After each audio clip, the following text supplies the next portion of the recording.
What's going on, everybody? Monday was not here today. It's just me again.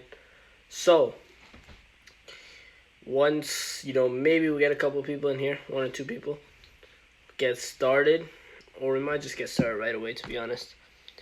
Okay.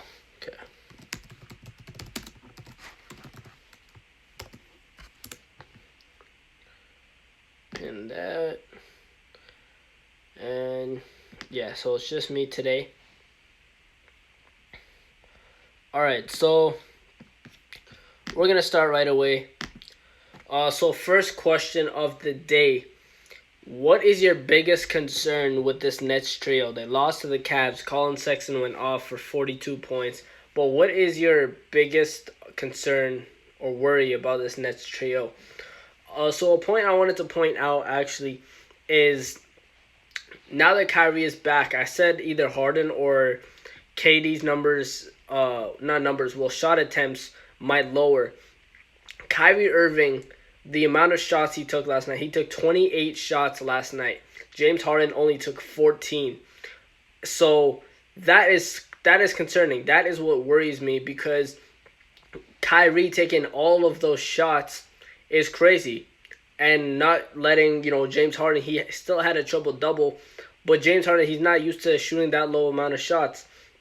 Everyone has to have an equal opportunity. And that's what I was pointing out. Kevin Durant, all three of them had, good performances. The Cavs just outperformed them in overtime too. Colin Sexton went off, of course.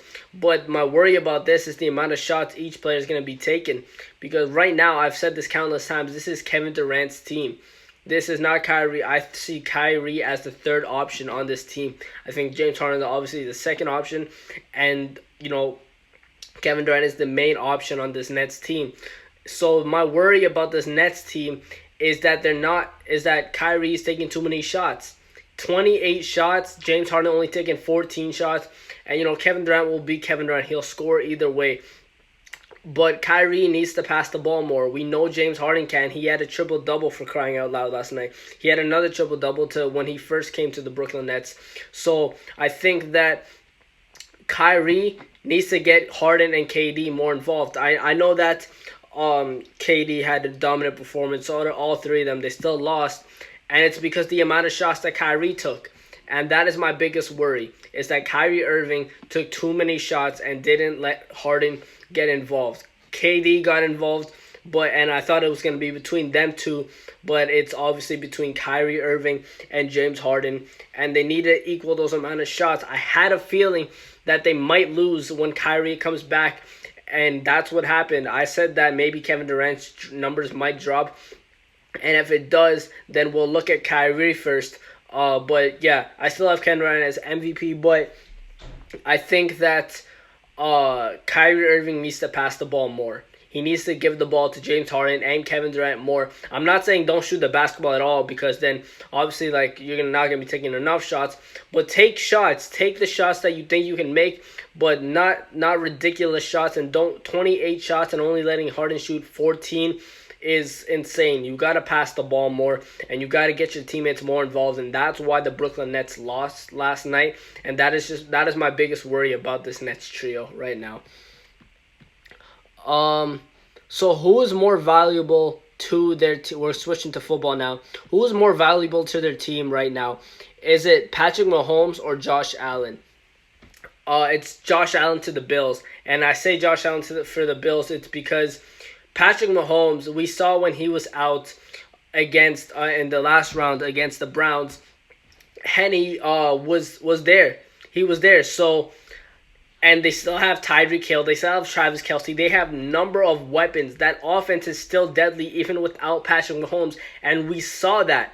So, I think, but when you look at the Bills and you take away Josh Allen, they don't have anything like that. They have Josh Allen and Stephon Diggs. Their defense is pretty decent, I get it. However, Josh Allen is the soul of that team. He is the leader of that team. Without Josh Allen, Stephon Diggs would not be getting all these crazy catches because there wouldn't be an elite quarterback to throw him the football.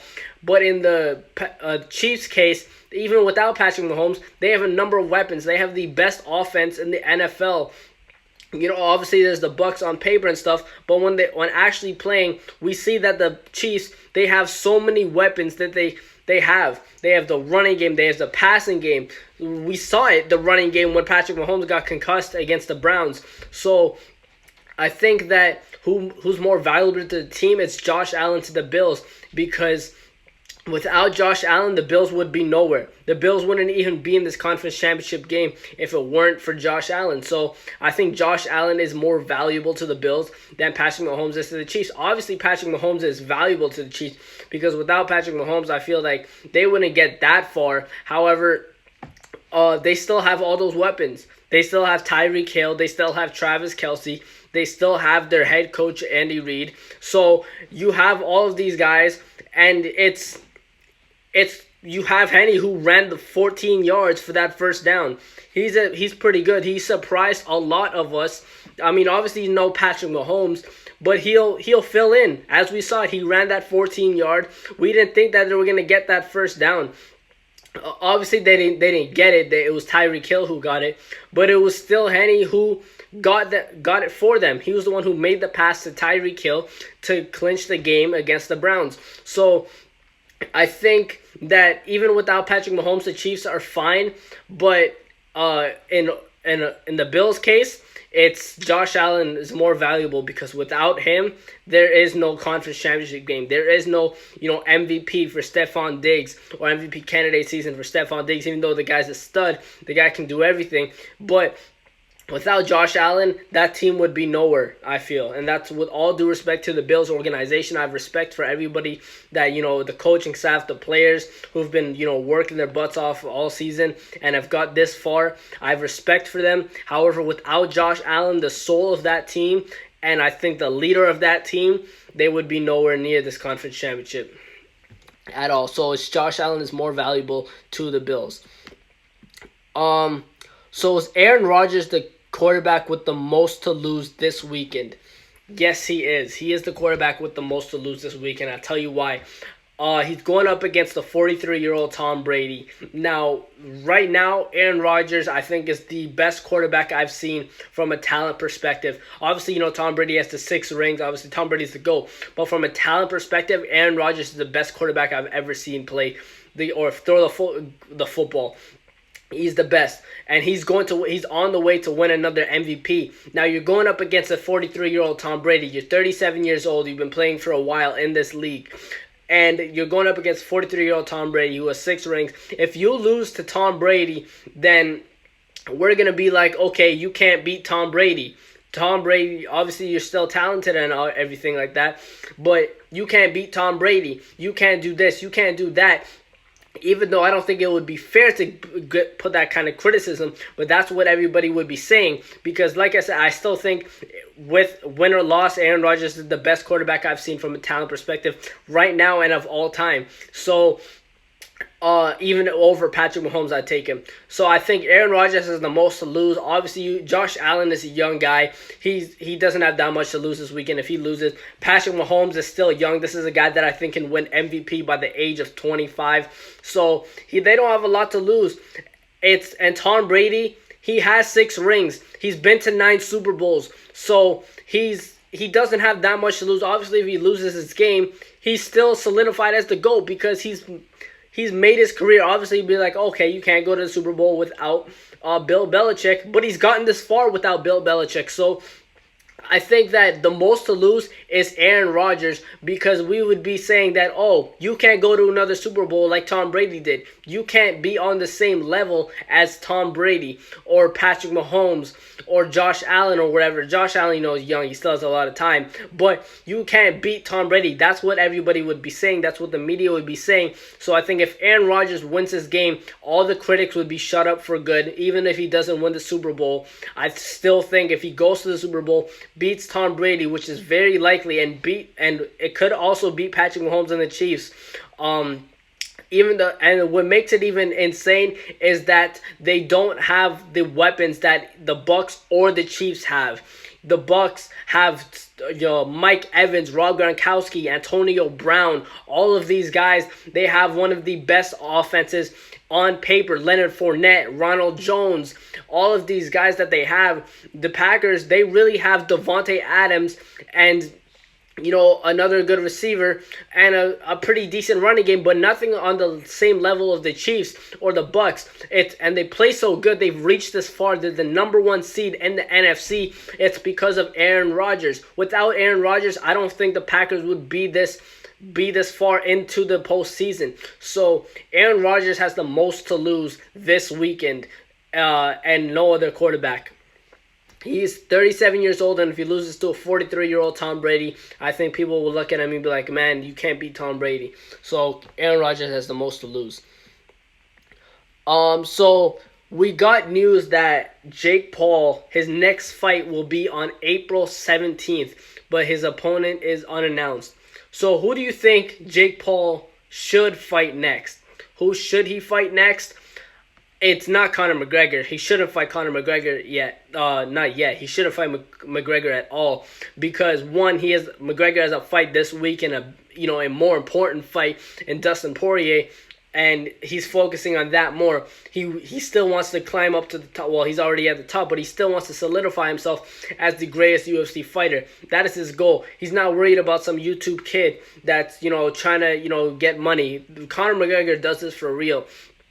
Who I think he should fight next? I thought he was going to fight Ben Askren, but to be honest, I think he should fight KSI. He should just fight KSI. Stick to the YouTube side of things. Don't mess with these pro athletes. Even though I thought he was going to beat Ben Askren, I still think that if he fights Ben Askren, because Ben Askren has a terrible stand-up game, but I think he should fight KSI, and I think that it's because we've seen all this drama. Obviously, I'm not like these older heads that don't know anything. I've seen these. KSI, he's gone 2 matches with Logan Paul, and I think right now Jake Paul is the better boxer out of the two brothers.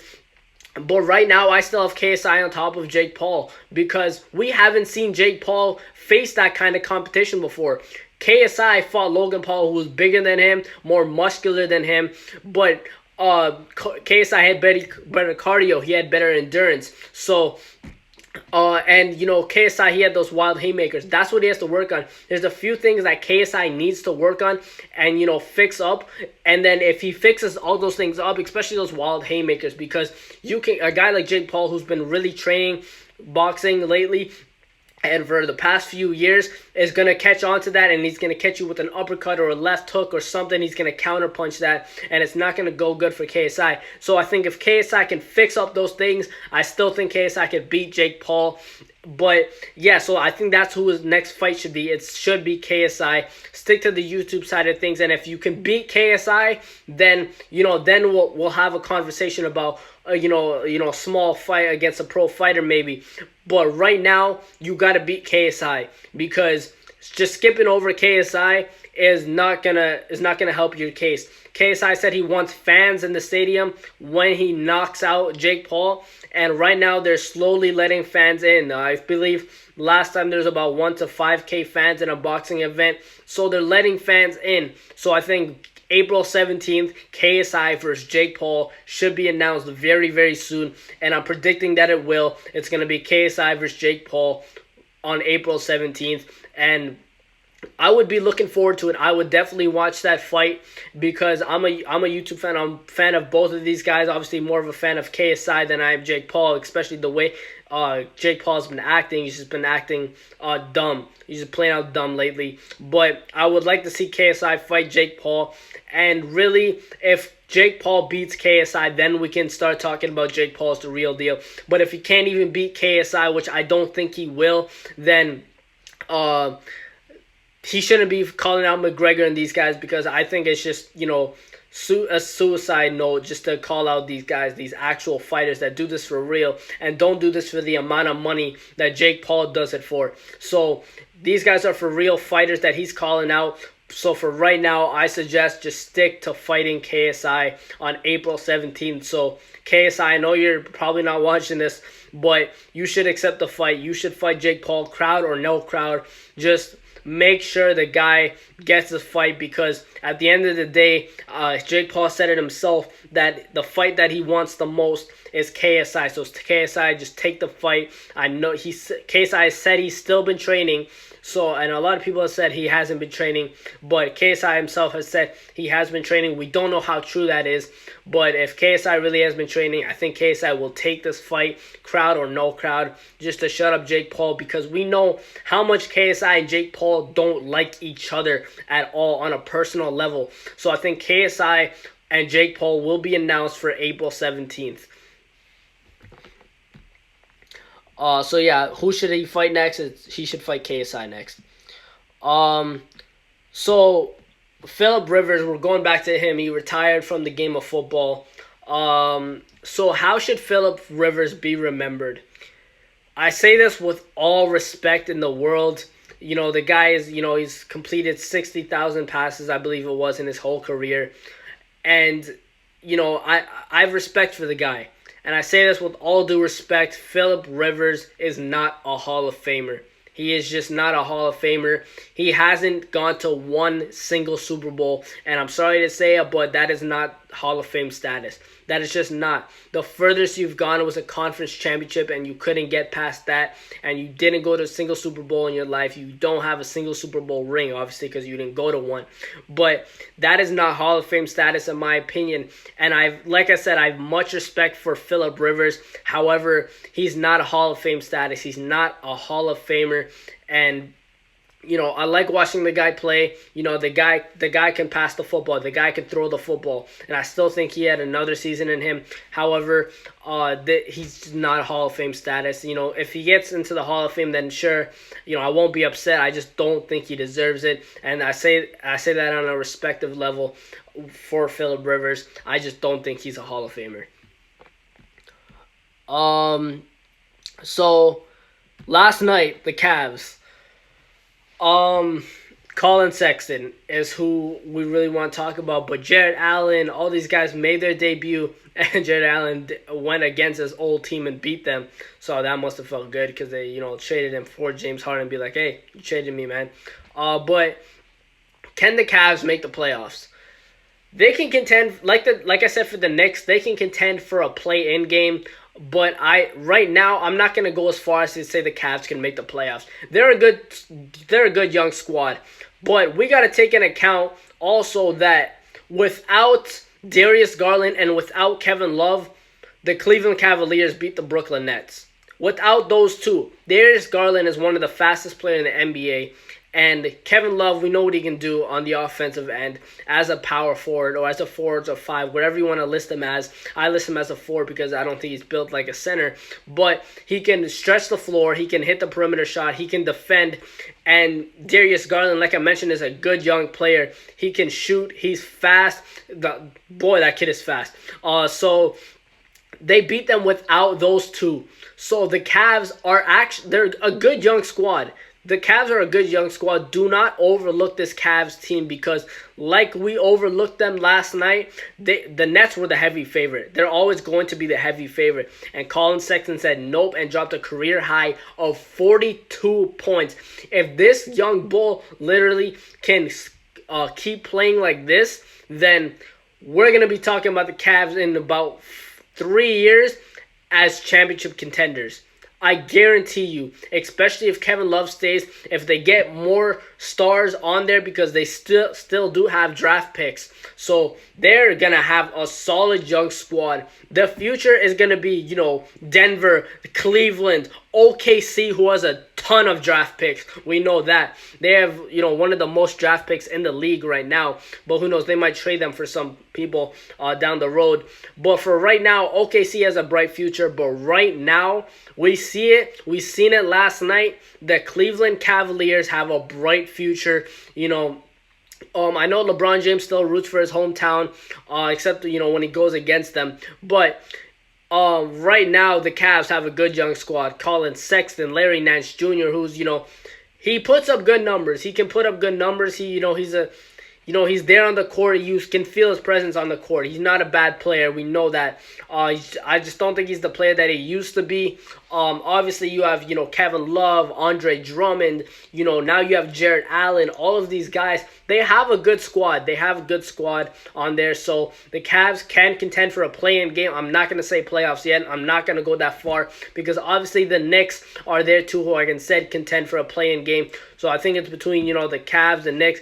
The East is pretty competitive this year. A lot of guys are doing good, and this is the most competitive we've seen the NBA in a while. So I'm very excited to see this NBA. This season is very exciting. So, but I think the Cavs can contend for a play-in game. I'm not going to say playoffs yet. So Joel Embiid, another player who had 42 points last night. So the question is Joel Embiid the MVP of the season right now? And the answer is no. Joel Embiid is not your MVP. It's Kevin Durant. Kevin Durant is your MVP right now. And I say that because the guy's averaging 30.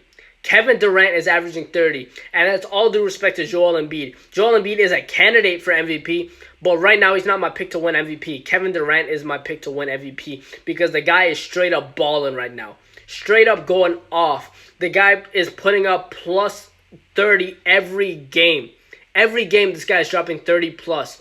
I don't know how you stop that. The guy dropped nearly 40 last night, and that he could do that in his sleep. The guy, I said before the season that Kevin Durant can average 25 to 28 points in his sleep.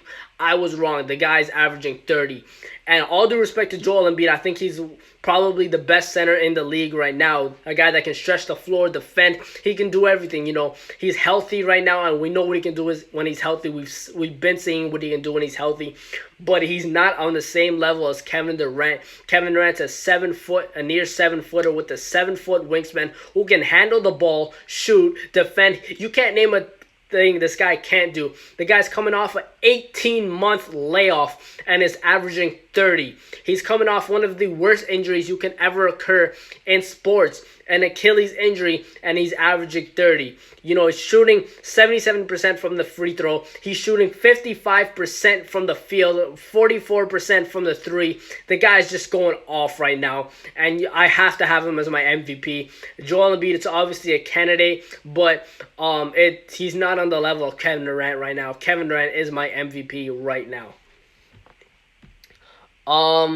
So I know it's been a bit short because Money's not here, but which quarterback this weekend would you choose for one game? Just one game. Which quarterback would you choose out of the 4 quarterbacks playing this weekend? And I got to go with Aaron Rodgers. I know a lot of people would pick Patrick Mahomes, but I'm going to tell you why I pick Aaron Rodgers. Like I said earlier in the podcast, Aaron Rodgers, from a talent perspective, is the best quarterback that I've ever seen. That's from a talent perspective. Obviously, like Tom Brady has those 6 rings, the 9 Super Bowl appearances. Tom Brady is the GOAT. But from a talent perspective, Aaron Rodgers is the best. Aaron Rodgers is the greatest of all time that I've seen from just throwing the football. The way that and he can run the football sometimes too. We've seen that. The guy's still doing it at 37 years old. He's about to win he's about to win the MVP. So right now, I take Aaron Rodgers. Out of the 4 quarterbacks playing this weekend, who would I take for one game? I'm taking Aaron Rodgers because, like I said, the guy's the best quarterback I've seen from a talent perspective. The guy can throw. The guy can run. He can do everything. Like Stephen A. says, like I say, he's a bad man. So I think I would take him, and I wouldn't lose if I have Aaron Rodgers. All due respect to Patrick Mahomes, I think, like I said, countless times, this is the guy who I think is going to win league MVP by the time he's 25. The guy already has a Super Bowl ring. He already has a Super Bowl MVP. The guy has a very, very bright future. He's going to be one of the best quarterbacks of all time by the time he retires, maybe the greatest of all time. Who knows the way this guy plays, right? So, but right now, I would take for one game, Aaron Rodgers is who I would take. And I think I would win that game if I have Aaron Rodgers. So yeah, that's pretty much going to wrap it up for today. Monday was not here today, so it was a bit shorter like always. But yeah, hope you guys enjoyed it today. Thank you for everyone who tuned in.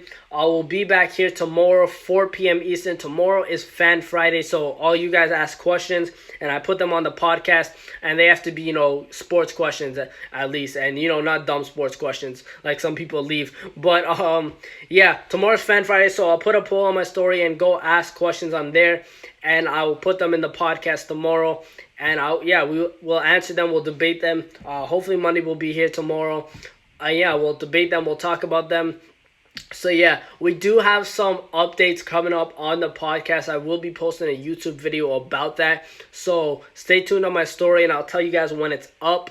So so stay tuned for that. We're gonna have huge updates coming, so make sure you're paying attention, because if you're not, you're gonna miss out on a lot. So pay attention to that. And yeah, watch out for that YouTube video. Make sure you have my notifications on my YouTube channels, always in my Instagram bio, and for my Facebook guys. It's type in JTK on YouTube, or I'll put it in my bio on Facebook maybe. But yeah, for my Instagram guys, it is always in my bio on Instagram. So yeah, I'll see you here tomorrow, 4 p.m. Eastern. So take it easy, y'all.